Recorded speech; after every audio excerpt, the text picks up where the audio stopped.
So good morning, good afternoon, and good evening, everyone. So I do not know kung anong oras nyo to mapapanood, but yeah, ang i-vidlek ko is yung topic 3 natin kasi mas mahaba to. Okay, kasi puro tao siya. Para if in case, no, at least pwede nyo siyang balik-balikan. Unlike yung mga iba, is pwede nyo lang po siyang basahin. Pero itong ating third topic or yung ating Philippine art is mahaba-haba siya. So, ito na lang yung aking i-vidlek, no, para naman pwede nyo siyang balikan. Okay? So our third topic is all about the Philippine art, no? So when we say Philippine art, it reflects to the country's diverse history, yung mga rich culture natin, and of course, the unique blend of indigenous, okay, mga indigenous, ASEAN, European, and modern influences. Okay, so it includes a wide range of the artistic forms wherein we express the Filipino identity, our creativity, and of course, the social experiences across the different periods. Okay, so here, no, from indigenous to contemporary art.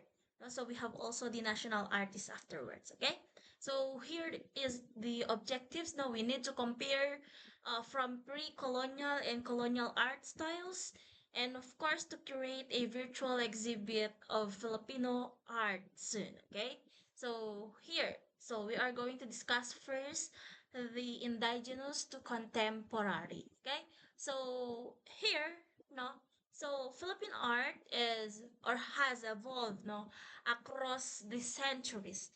It's shaped by our cultural exchanges, colonizations, and of course the modern innovations, no. So it reflects on the Filipino identity through those various periods or different periods, like from ancient traditions to up until no today, with dynamic contemporary practices. Okay?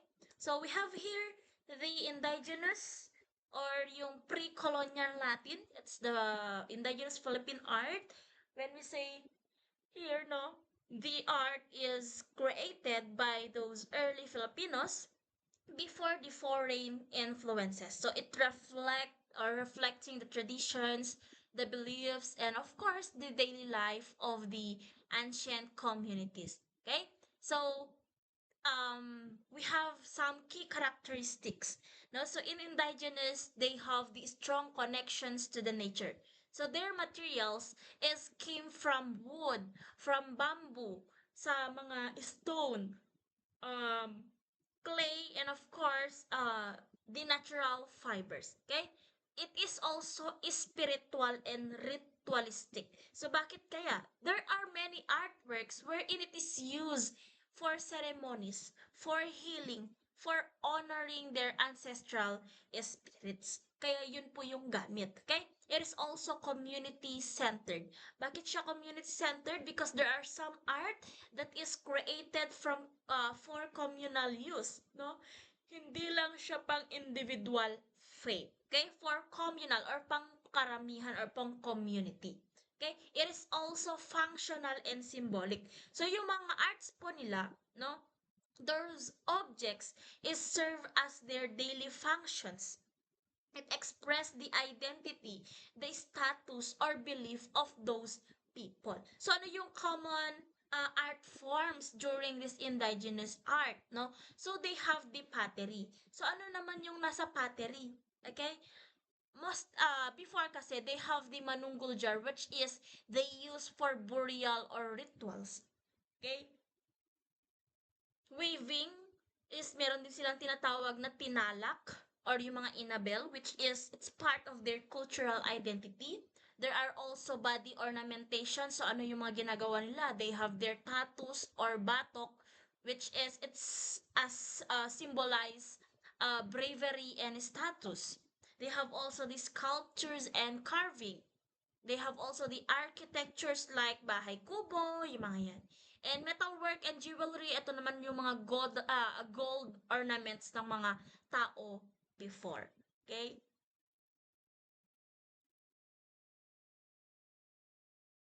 So we have here, no, so we have here the examples, which is first in architecture. So ano yung nasa architecture? Yan, Ifugao Rice Terraces. Ano nga ba yung Ifugao Rice Terraces? Ito yung indigenous mountain, no? Wherein it's built by hand. Okay? It reflects the harmony with nature and of course the strong community cooperation ng mga tao.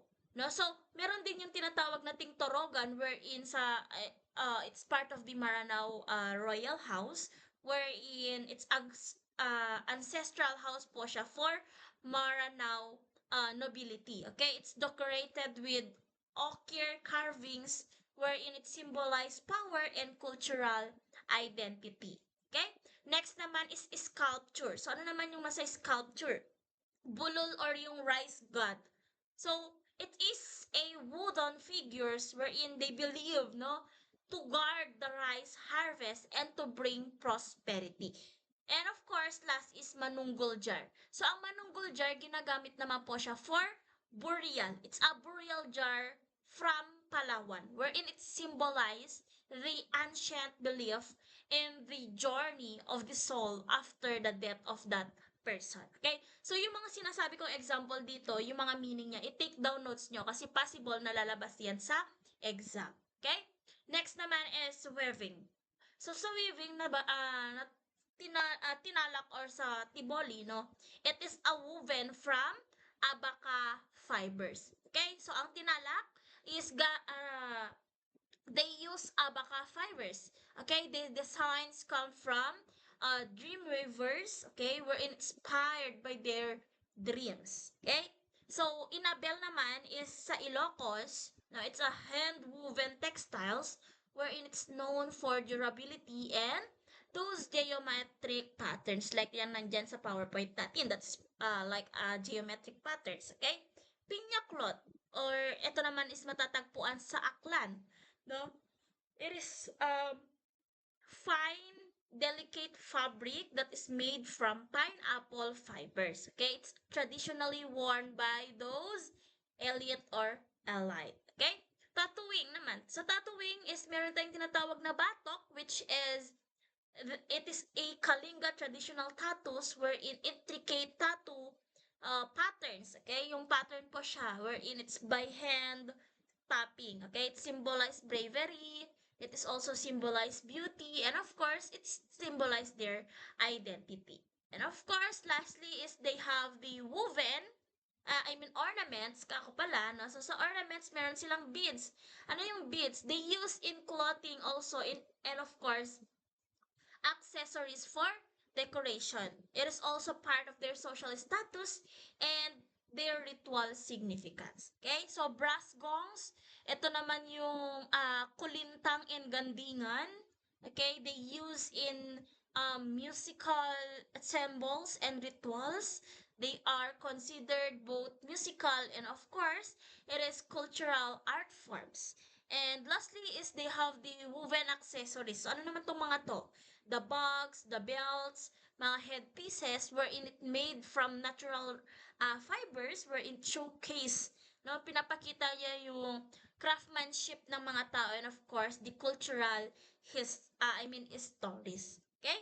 So that is under the indigenous art. Okay? So let's move on here in Spanish colonial art.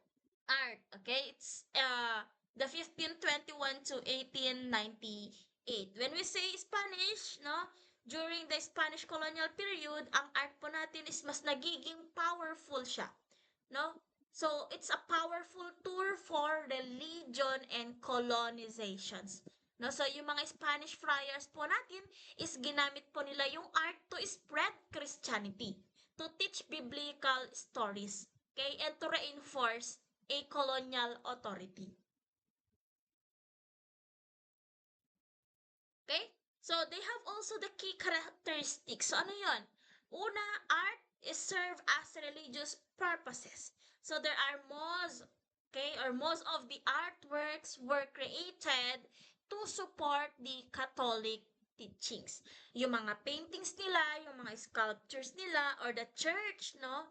Yung design ng kanilang church is nagde-depict ng saints, ng mga Holy Family, or yung mga biblical events. Okay? Next naman is art function. So yung art, it is functioned as a visual guide for Filipino to convert, no? Gumagamit sila ng art para sa mga taong hindi nakakabasa or sa mga Pilipinong hindi nakakabasa. Okay?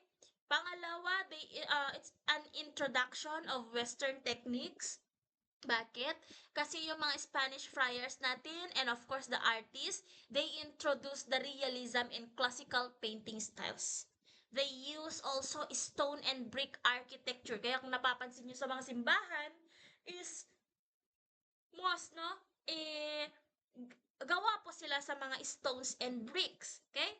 And of course, European sculpture tradition. So, Filipino artisans, they learned these techniques na, and of course, adapted them to a local culture.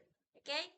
Next is the church, no, as art centers. Bakit kaya the churches became the main hub or became the center of the artistic productions? Okay, so like the murals and frescoes, wherein it's adorned walls and the ceilings. Kung napapansin niyo yung mga ceilings nila, may mga mukha ng mga saints, yung mga ganon. Retablos or yung mga altar pieces nila, wherein it's elaborately carved, okay, with those gold leaf. And of course, yung mga santos or yung mga religious images, wherein sculptured from those wooden or yung mga wood, kako pala, or yung mga kahoy, or di kaya naman ivory. So, yung mga structures na to is nagsisimbolize siya ng faith and of course, colonial power. Example, okay? So here in example is the Baroque churches of the Philippines, okay? So it's under the UNESCO World Heritage, okay? So Spanish influence, they led to the constructions of a massive stone churches wherein they blend European Baroque and style, ho, di ba? Yung Baroque style with the Filipino and Chinese craftsmanship. Okay? Kagaya nung San Agustin Church sa Manila, yung Santa Maria Church sa Ilocos Sur, yung Paway Church natin sa Ilocos Norte, yung Miagao Church ng Iloilo. No, so yung mga church na yon is nagre-reflect siya ng unique earthquake baroque wherein styled, no, it is designed to stand with natural disasters, no, kahit na madaming mga disasters yung mga lumipas na or experience nila is nakatayo pa rin yung mga church na yon. Okay? Next naman is when it comes to painting. So, yung mga painting naman, yung mga Spanish colonial painting natin, they focus on religion, on the portraits, on the letters, and of course, nationalism. Okay? Una is religious icons and portraits. Okay? So, they used to teach Christian faith and to depict, no, the prominent figures during those times or the colonial times. Okay? So, una yung kay Juan Luna na tinatawag nating spolarium. Okay? So, ang spolarium is a example of historical realism. A masterpiece of historical realism. Okay? Symbolizing the oppressions and the struggle for freedom. Kung napansin nyo or nakita nyo na yung kanyang painting ni Juan Luna na Spolarium, pinapakita niya doon yung struggle nila to get the freedom and of course the oppressions. Okay? So, another one is Felix Resurrections Hidalgo. Okay, meron siyang Virgins Christianas Escueras al Papulacho. Okay? So, ito naman is pinoportray niya yung injustices, yung sufferings, wherein it's also interpret as a critique of colonial abuses. Okay? And lastly is yung kay Damian Domingo. So, ano yung kay Damian Domingo naman? Ito po yung first Filipino portrait painter natin and is the founder of the first art school in the Philippines. Okay? So si Damian Domingo siya po ay he is the first Filipino portrait, and it's also the founder of the first art school in the Philippines. Okay? Ito yung tinatawag nating the Academia de Dubioy Pintura. Okay? So that is Damian or under painting. And next is we have the sculpture.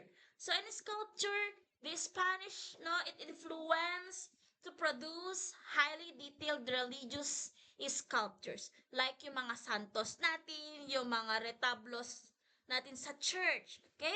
So when it comes to santos, no, it is carved images of the saints that is made from wood, from clay, or yung mga ivory. Okay? So, I hope, no, alam nyo naman yung mga santo or yung mga saints na yon. Okay? And of course, the church retablos, ito yung ornate and glided altar. Okay? Yung nasa backdrops that it's display the different saints, and of course the biblical scenes. Okay, they also craft with intricate baroque design or baroque style. Okay, so next is we have the American period and the modern art. Okay, so it's the early mid 20th century. Okay, so art education and new media. The American, no, they establish a formal art education. So it is tinatawag po siyang UP School of Fine Arts, wherein it is founded in the year 1908. Okay? So new artistic mediums and techniques wherein they introduce it, including yung printmaking, yung photography, and of course, the modern painting styles. Okay? So, during this time, the Filipino artists began, okay, or nag-start po silang mag-explore ng modernism. They also focus on the bold colors, mga abstractions, and of course, the new perspectives. So, yung art po na yon is no longer limited into religious themes. Instead, they also include the individual expressions, yung mga social issues natin, everyday Filipino life, and of course, the national identity. So, during this time, or during this era, no, the art is reflected the changing times, or tinatawag na siyang changing times. Bakit? Kasi from colonial religious imagery, naging nationalistic and secular themes, no?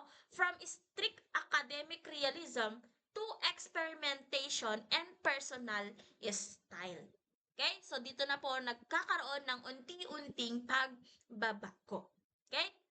For example, so we have here the key artists, no, of the American period and of course modern Philippine art. Una is si Fernando Amorsolo. Okay, so si Fernando Amorsolo, okay, it's from 1892 to 1972.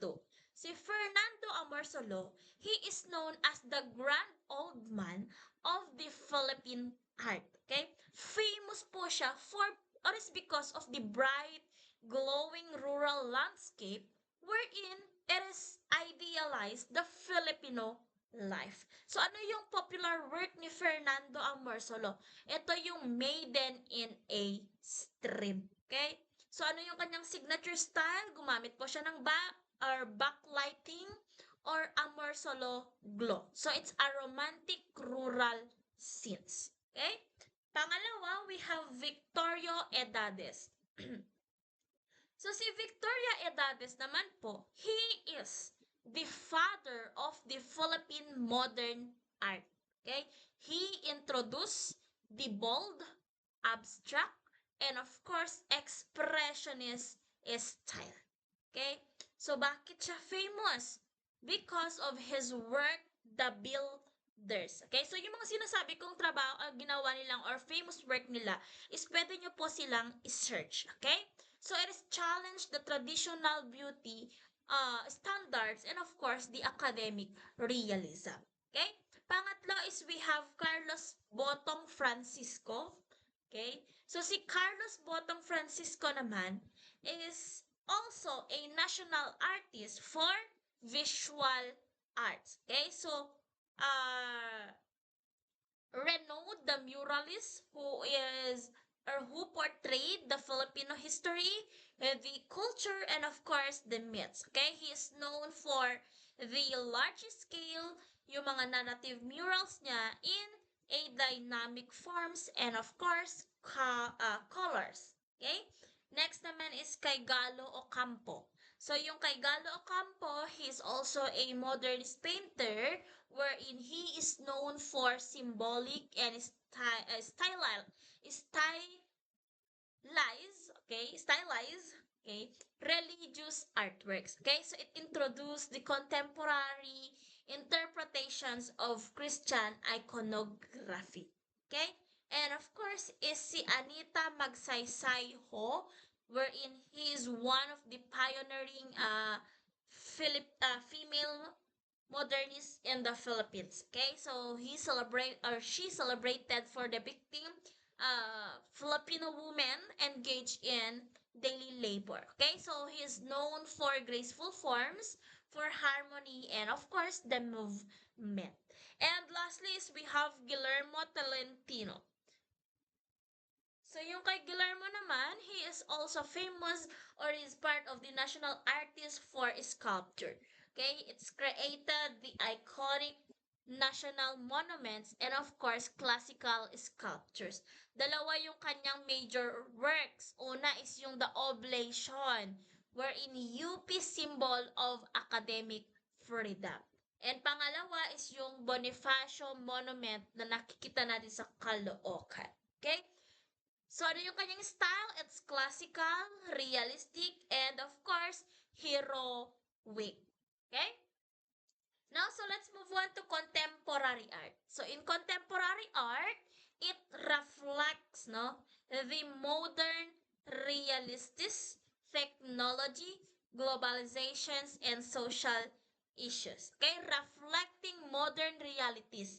So, the contemporary art, it is a mirror of the issues, the experiences, and the conditions of the modern Filipino life, wherein we include here the technology, the digital cultures, globalizations, the political and social struggles, and of course the everyday life experiences of the Filipino. Okay? So, the artists, they explore the new and diverse art forms wherein they're breaking the traditional boundaries. Okay? So, andito na yung performance art, yung installation art, yung digital or video art, photography, mixed media, conceptual art. Okay? So, this contemporary work is focused more on the ideas and the messages. Okay? Rather than those beauty and the technique that they use. Okay? Pero mas nagfo-focus po sila sa ideas and messages. Okay? So, ano yung kanilang mostly na theme? No? The modern Filipino artists, they address the wide range of meaningful topics. So, ano ba yung mga meaningful topics na yan? Una, pwede siyang identity and selfhood, the political and the activism, the gender and equality, environment and climate issues, the cultural memory and heritage. Those are the common themes that they use here in contemporary art. Okay? So, we have here, no? So, for example, kay Benedicto or Ben Cabrera, okay, he is one of the national artists, no? One of the most influential contemporary Filipino artists natin. Bakit? Because he is famous for the Sabel or Sabel series. Okay? He is portraying isolations, struggles, or the human conditions. Okay? So, yung work po niya is ina-explore niya po yung mga social themes, yung mga Filipino identity, and of course, the urban realities. Okay?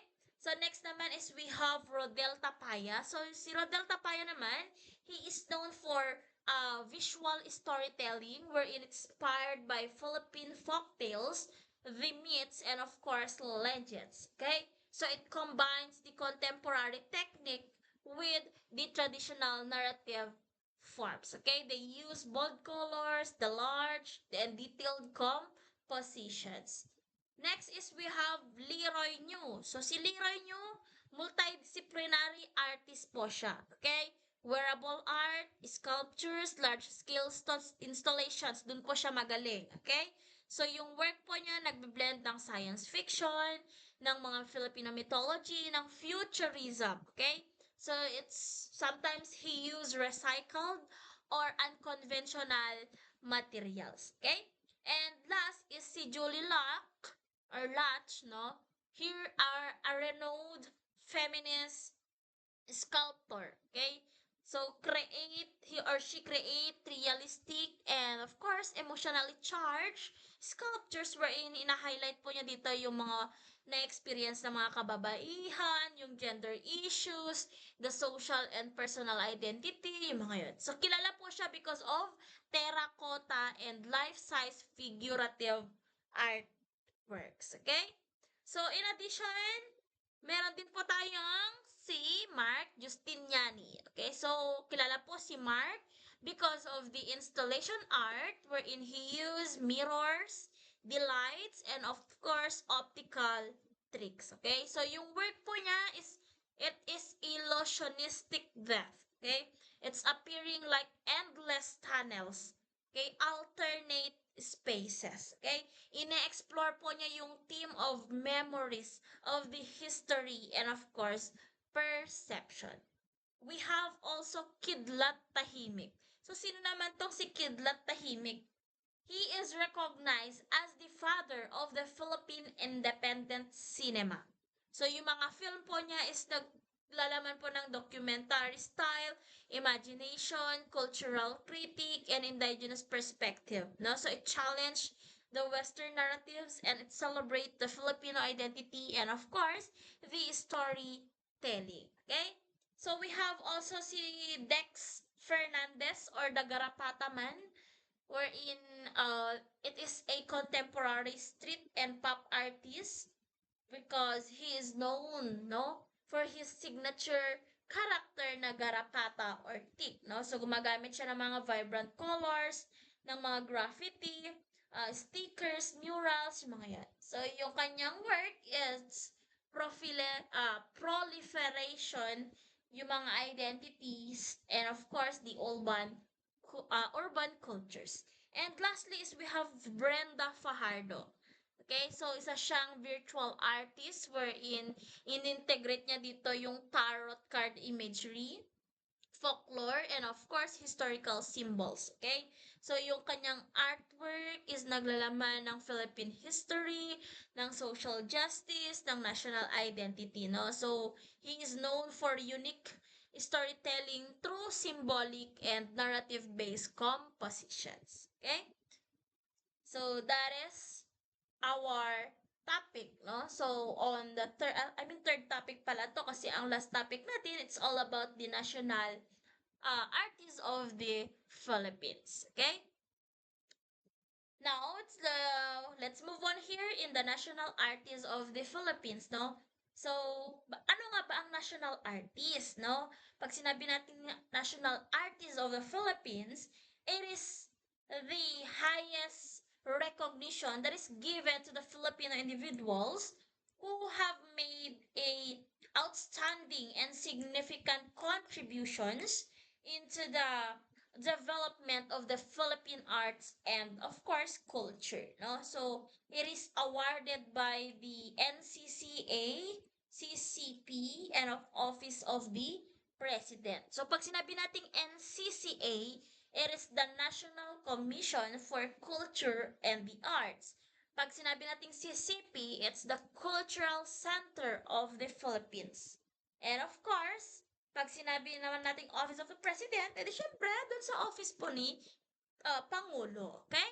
So, here, we have the yan, no? So, we have here the categories of the national artist, no? So, ano ba yung mga ginagawaran natin, no? The honor is given across different fields of the arts. So, ano yun? So, pwedeng sa visual arts, kapag sinabi natin visual arts, Meron si painting, si sculpture. Okay? So, merong literature, merong music, dance, theater, film and broadcast arts, the architecture and allied arts. Of course, recently, dinagdag po nila ang fashion design. Okay? So, paano ba natin mako-consider ang isang tao to become as national artist, no? So, yung candidate po is dapat it is a lifetime of excellent, influential work po. Meron siyang influential work, okay? So, meron po siyang significant impact sa Pilipinas or in the Philippine cultural identities, okay? So, yung kanyang contributions, that is original, okay? It's a national scope and of course, high artistic value. So, ano pa?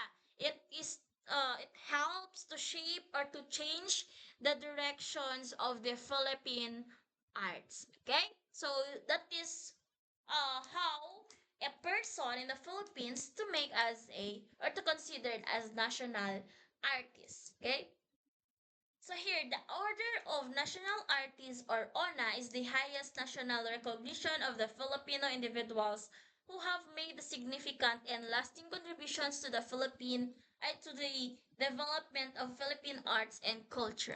No? So yung ONA or the Order of National Artists, it is the highest national honor that is bestowed upon Filipino artists wherein they made a outstanding, meaningful, and lasting contributions on the development of Philippine arts and culture. So yung recognition na to, it celebrates individuals who has the creative works that is shape the nation's the cultural identity to enrich its artistic heritage. Okay? So it is the establishment of the ONA. Okay? So, yung award na yun was formally created through the Proclamation number 1001 in the year 1972 by the President Ferdinand Marcos Sr.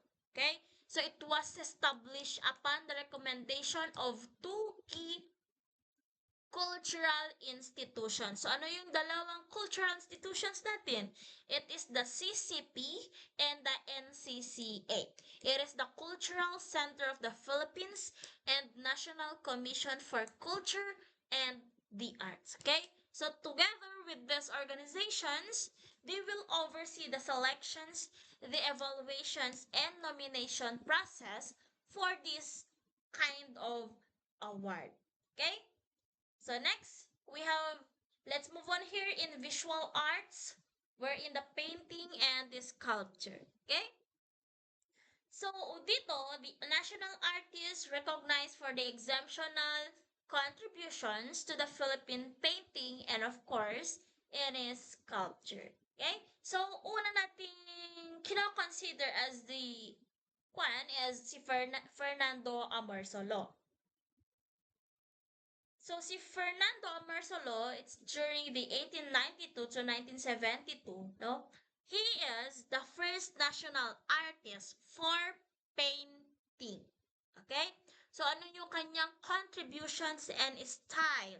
So he renowned for his realistic and romantic depictions of the rural Philippine life. Okay? So master of natural lighting, he is famous for the signature Amor Solo glow, okay, which is it highlights a warm and of course optimism.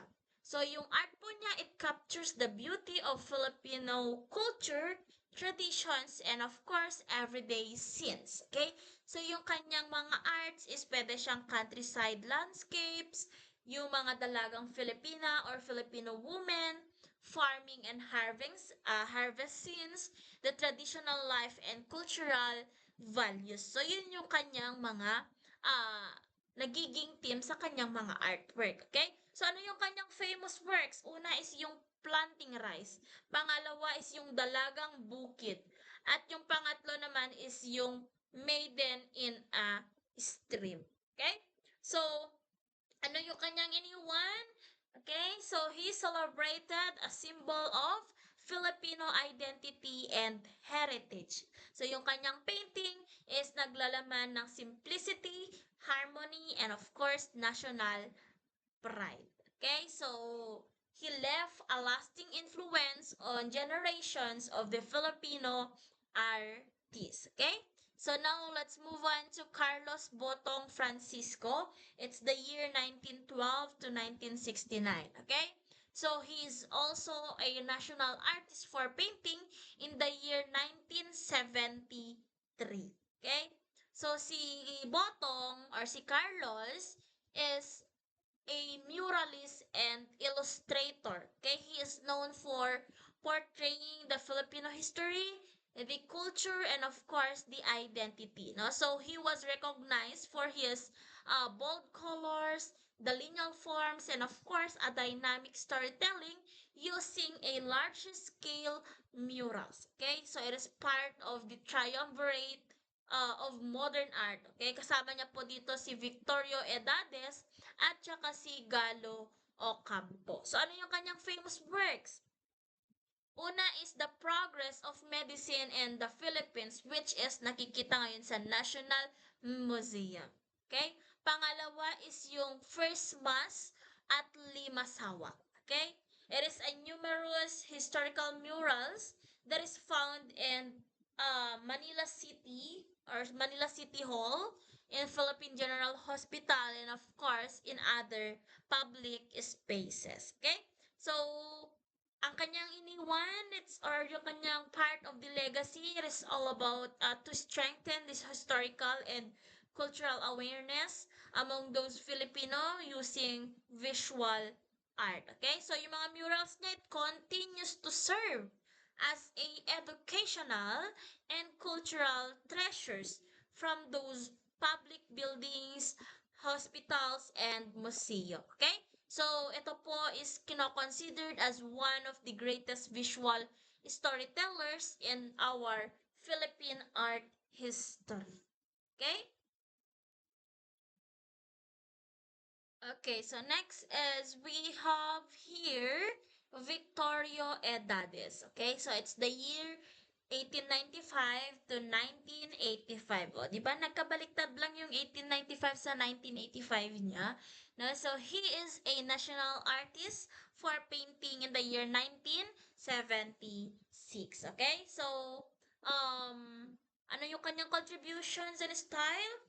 So, he was also recognized as the father daw. It is the father of modern Philippine art. Okay? So, um, tinanggal niya or rineject niya yung romantic realism ni Amor Solo. Which is dito, is pre-promote or introduce niya yung modernism, expressionism, and bold and unconventional forms. Okay? So, we challenge the conservative art norms of during his time, no?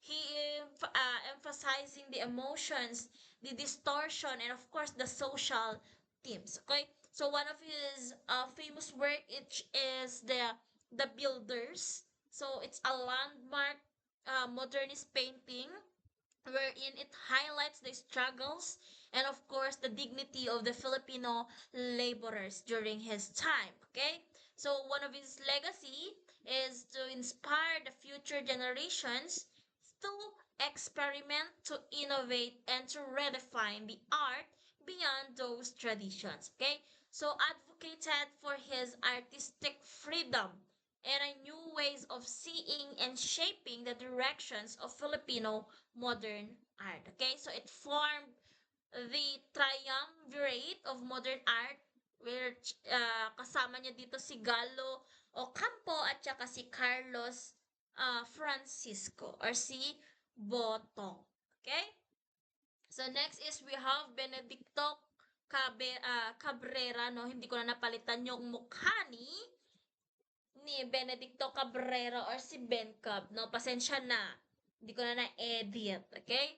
So, si Benedicto or si Ben Cab, it is also part of the National Artist of Visual Art in the year 2006, okay? So, si Ben Cab, isa po siya sa pinaka most influential contemporary Filipino artist. So, yung kanyang work, it is to explore the Filipino identity, the social realities, and of course, the human conditions.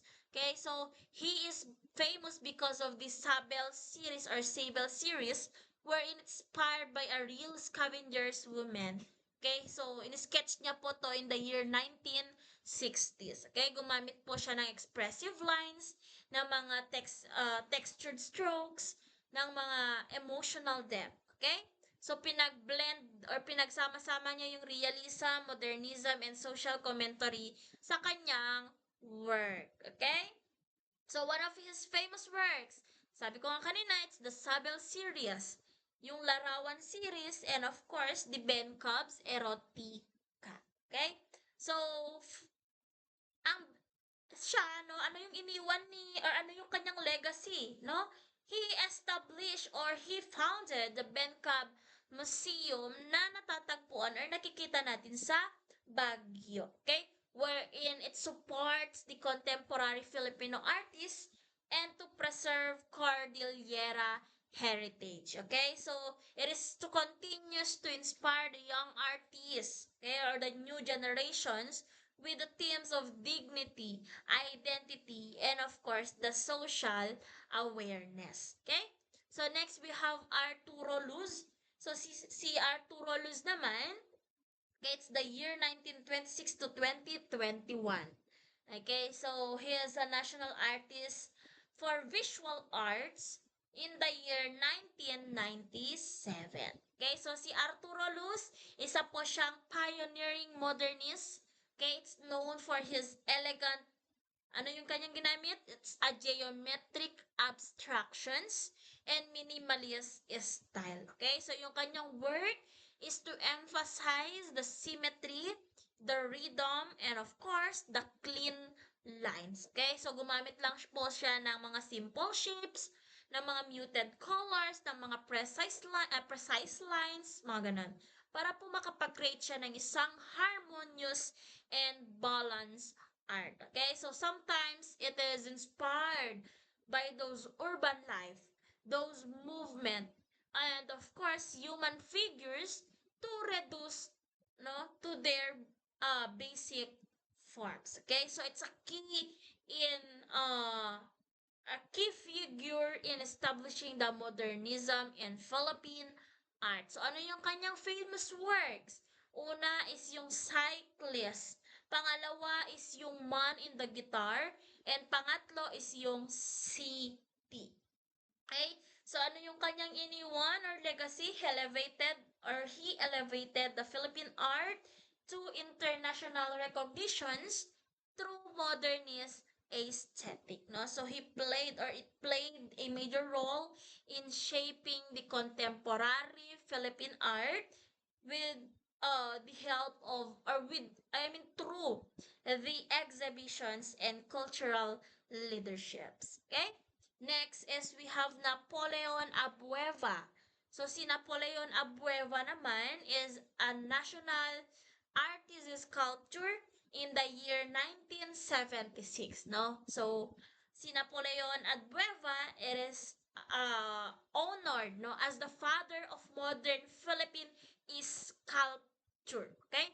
He is revolutionized sculpture in the Philippines through his innovative use of materials and of course modernist approach. Okay, so yung artistic style and of course contribution niya, he experimented a wide range of materials like yung mga bronze, hardwood, marbles, metal, and even the corals. Okay, so he is known for combining the traditional craftsmanship with the modern forms and of course the modern techniques. That's why he created both abstract and figurative works, no, wherein it shows the versatility and mastery. So ano yung kanyang famous work? Meron yung tinatawag nating eternal gardens or yung tinatawag nating the transfiguration. Pangalawa is yung Kiss of Judas and pangatlo is yung Nine Muses sa UP Diliman. Okay? So ano yung kanyang iniwan or legacy? He expanded the possibilities of Philippine sculpture through modern design, and experimentation. So, in-influence niya yung generation ng mga artists by proving that sculpture can evolve beyond that classical styles. Okay? And we have, of course, Guillermo Tolentino. No? So last is we have Guillermo Tolentino. He is a national artist for sculpture in the year 1973. Okay? So si Guillermo Tolentino, he is one of the most iconic Filipino sculptors. He is known for his classical style in monumental works, okay, wherein it honored the Philippine history and of course heroism. Okay? He is the master of classical sculptures, the realistic proportions and fine details. Okay? So he created several national symbols and monuments wherein it celebrate Filipino identity. No, so ano yung kanyang famous work? Meron po tayong tinatawag na oblation, wherein a symbol of UP. It's the enduring symbol of the University of the Philippines. Okay? And of course, isa pa is Bonifacio Monument. It is a powerful tribute to Andres Bonifacio, no?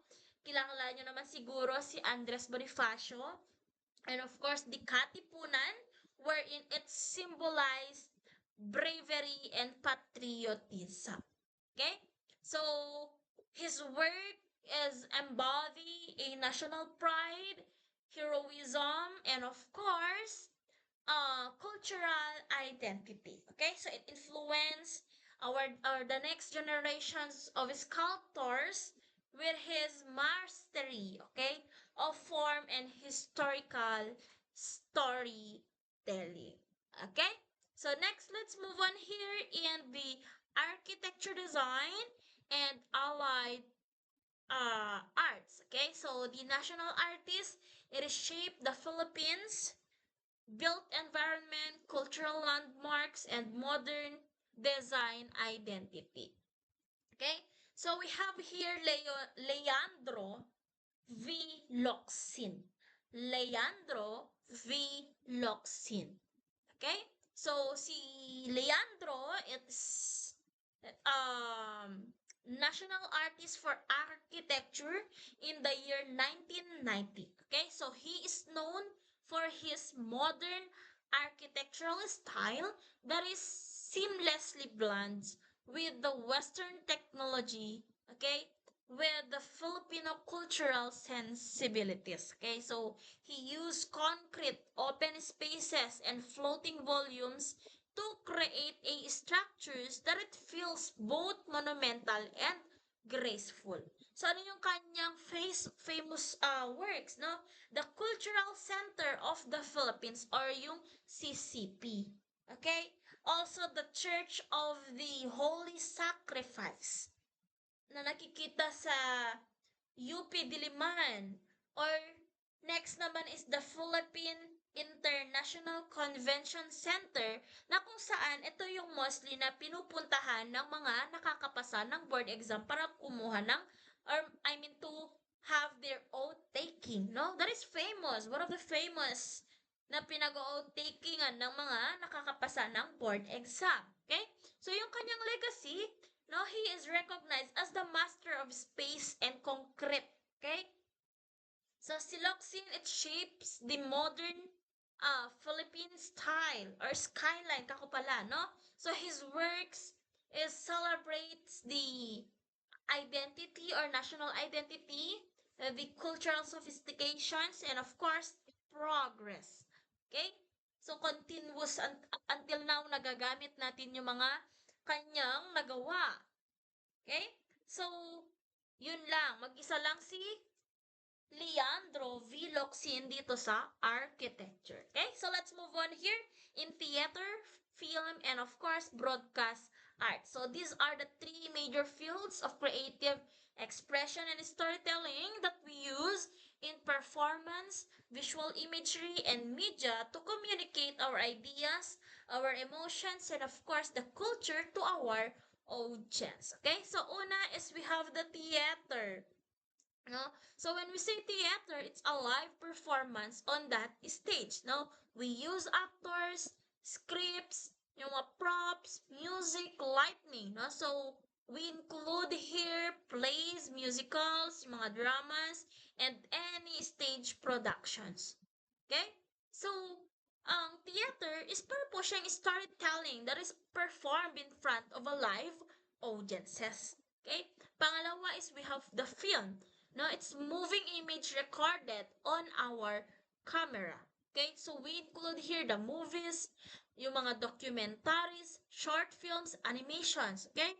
So dito sa film po kasi, we use directing, cinematography, editing, and sound to tell some stories. It's a visual storytelling that is shown in cinemas, on the TV, or online. Okay? And of course, lastly is broadcast arts. So dito sa broadcast arts naman, it's a media that is transmitted, no, to a wide range through the use of technology. So pwedeng sa televisions, sa mga radyo, sa news, online streaming, multimedia at broadcast, yung mga yun. It is an information and entertainment that is shared through mass media. Okay? So we have here Rolando Estino. So si Rolando Estino, it is a national artist of theater and literature in the year 1997. Okay, so he is a multi-talented poet, playwright, actor, director, and translator. So si Timnyo was known for his mastery of both English and Filipino. So he made the major contributions to the Philippine theater through his powerful writing and innovative productions. Okay? So he translated the Western classics into Filipino, wherein it making a global masterpiece that is accessible to those local audiences. Okay, so it advocated for the use of Filipino language in the theater and of course in literature. That's why he introduced the modern techniques in that stage, okay, or modern techniques in stage directions and of course performance. Okay? So, kanyang legacy or ang kanyang iniwan, a champion of Filipino identity when it comes to arts. Okay? So, si Tino, he played a crucial role in elevating the Philippine theater and in shaping the language, the style, and of course, the cultural relevance. Okay? So, next we have si Lino Broca. So, si Lino Broca naman, a national artist of film or for film in the year 1997. So si Lino Broca, isa po siya sa most influential Filipino filmmakers wherein kilala po siya because of he is creating powerful films wherein he exposed social injustices, poverty, corruptions, and of course the human rights issues. Okay, his work strongly reflect the struggles of the ordinary Filipinos before. Okay, so ano yung kanyang famous works? For example, Maynila sa mga kuko ng liwanag. Okay, so or di kaya naman yung Insiang, which is the first Filipino film shown at the Cannes Film Festival. That's why si Broca, he used cinema as a force for social change, okay? Giving a voice to those, to those marginalized people and challenging the oppressive system. So yung film po niya still remain essential when it comes to Philippine cinema and activism. Okay? So next we have here's Kidlat Tahimik. No? So I think you are familiar with that face, no? So si Kidlat Tahimik is a national artist for film in the year 2018.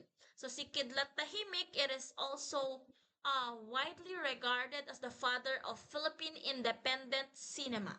Okay, so his films are known for their unique storytelling, okay, or yung kanilang style when it comes to storytelling, blending the humor, the cultural identity, and the social commentary. Okay, so he used Sometimes he used personal narratives and indigenous themes to challenge the Western influence para i-promote naman ang Filipino creativity. So, ano yung kanyang famous work? It is The Perfume, Nightmare, at saka Turumba. Okay? So, si Kidlat Tahimik, he championed in independent, culturally rooted filmmaking. That's why he inspired us uh, artists to celebrate the Filipino identities, indigenous wisdom, and creative freedom outside that cinema or mainstream cinema. Okay? So next we have dance, music, and literature. So here in dance, music, and literature, these are the three major categories of art, no, that is express the human experiences through movement, through sound, and of course through words. Okay, so yung dance, it is the art of movement using our body. We perform to express our emotions, to tell stories, to celebrate cultures, or entertain. Okay, so we include here the traditional dances, the modern dances, the ballet, ballroom, street dances, or cultural rituals. Okay, so the dance, it communicates through our body movement and of course through rhythm. Okay, pangalawa, we have music. So it is an art in organizing the sounds, the melody, the rhythm, and of course the harmony. So it was performed with our voice, not through singing, and of course instrument. So we were able to express our emotions, to preserve the culture, to accompany the rituals or entertain.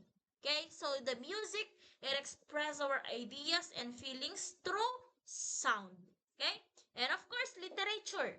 So when we say literature, it's a either written or spoken works that use language creatively, no? So pwede po siyang poem, pwedeng short stories, pwedeng novels, plays, essays, or epics, no? So this is to help us to explore the human experiences, the culture, the values, and of course, imagination. So when we say literature, it is used words to tell stories, to express ideas, or to reflect in our life. Okay? So we have Francisca Reyes Aquino. No? So he is she is a national artist for dance in the year 1973. Okay? So si Francisca Reyes Aquino, it is honored as the mother of Philippine folk dance. Okay? So she played a crucial role in preserving the Philippine culture by traveling across the country para po mag-research, mag-document, or to record the traditional dances, yung mga kanta or songs and rituals from those various ethnic groups. Okay? So, systematically collected the folk dances kagaya ng tinikling, pandango sa ilaw, maglalatik, and many more. No? So, madami pa yung mga folk dances. Okay? So, she published dance manuals, no, that is used in school and cultural programs. She also promote folk dance as a symbol of Filipino identity. So yung work niya is to safeguard the Philippine rich dances heritage for those future generations. Okay? We're in making her the foundation of folk dance education in our country or in Philippines. Okay? So next we have Alicia or Alice Reyes kako pala. So si Alice Reyes naman po, okay, is a pioneer. Okay, it's a pioneer dancer, choreographer, and the founder of Ballet Philippines. No? So isa po siya sa nagli-lead ng dance companies. Okay? So she is celebrated for innovative, okay, for her innovative style wherein pinagsama-sama niya po yung classical ballet, yung modern dance, yung Filipino cultural themes, okay, wherein it create performance that are distinctly Filipino yet globally recognized. Okay? So, he or she introduced the modern dance into the Philippine stage. Okay? So, nag-create po siya ng iconic choreography wherein Ito po yung Amada, Itim Asu, or Bayanihan Remember, no? So it developed training programs for those young Filipino dancers. So si Alice Reyes, inelevate niya po yung dance into a respected national art form to nurture the generations of the dancers and shaping the identity of the Filipino contemporary dance. Okay? So next is we have Antonio Molina. So si Antonio Molina naman po, okay, he is a national artist for music in the year 1973. So si Molina is sinelebrate niya naman po yung kanyang Dean of Filipino Composers. So he was known for his delicate, expressive style that it blends the musical impressionism with Filipino melodies and emotions. Okay? So, he introduced the impressionistic techniques into Philippine music. So, he composed works, no, known for their smooth flowing and lyrical quality. Okay? So, he taught and mentored many young Filipino musicians din. Okay? So, madami siyang natulungan. And famous work niya is Hating Gabi, wherein it's a well-known violin piece that is admired because of its emotional depth. Okay, so si Molina, he helped to shape the foundations of modern Philippine music, wherein influencing the generations of performers, the composers, and educators. Okay, so next we have Lucio San Pedro. So si Lucio San Pedro naman is a national artist for music in the year 1991. So si Lucio San Pedro is isa po siyang respected composers, conductor, and of course teacher. Okay, he's known for creating the music to express a deep Filipino emotions and identity. So yung work niya are lyrical, okay, heartfelt, and rooted when it comes to Filipino culture and traditions. Okay, so he composed timeless pieces that is inspired by Filipino life and, of course, the Filipino values. Okay, so he trained and mentored young musicians that is contribute greatly to music educations. Okay, so he wrote choral, orchestral, or folk-inspired compositions. So ano yung kanya mga famous works? No, I know you are familiar with the Saugoy ng Duyan, where it's a nostalgic lullaby, wherein yung co-written po niya with the poet Levi Celerio. Okay? And of course, Lahing Kayo Manggi, it's also a musical tribute to Filipino heritage. Okay? So si Lucio San Pedro, yung kanyang mga music, it continues to evoke Filipino pride and emotions. Okay? Making him one of the most beloved figures in the Philippine music history. Okay? So next is we have Ryan Cayabyab. No, I do not know if you are familiar with Ryan Cayabyab. No, so he is a national artist for music in the year 2018. So si Ryan Cayabyab, isa po din siyang influential Filipino composers during the modern era na po. So he is widely known for elevating and promoting original Filipino music or yung tinatawag na nating OPM. Okay, so through his diverse works that is spawned the classical music, the pop, the choral works, the film scores, and contemporary compositions. Okay, so he composed iconic songs, musicals, choral pieces were embraced by those different generations. Okay, so he mentored countless Filipino artists and musicians. Madami na din siyang tinuruan. Okay, so it served as executive director po siya ngayon ng Philippine Popular Music Festival or yung PhilPop today, wherein it support the young composers. No? So, ano yung kanya mga famous works? Like, una is yung Kay Ganda ng Ating Musika. Okay, so siya din ang gumawa doon. Pangalawa is tuwing umuulan at kapiling ka, siya din ang gumawa doon. Okay, so plus many classics like Ako'y Isang Pinoy, Paraiso, Limang Dipang Tao, and etc. So madami pong famous works si Ryan Cayabyab. Okay, so si Ryan Cayabyab, it's a bridge, no?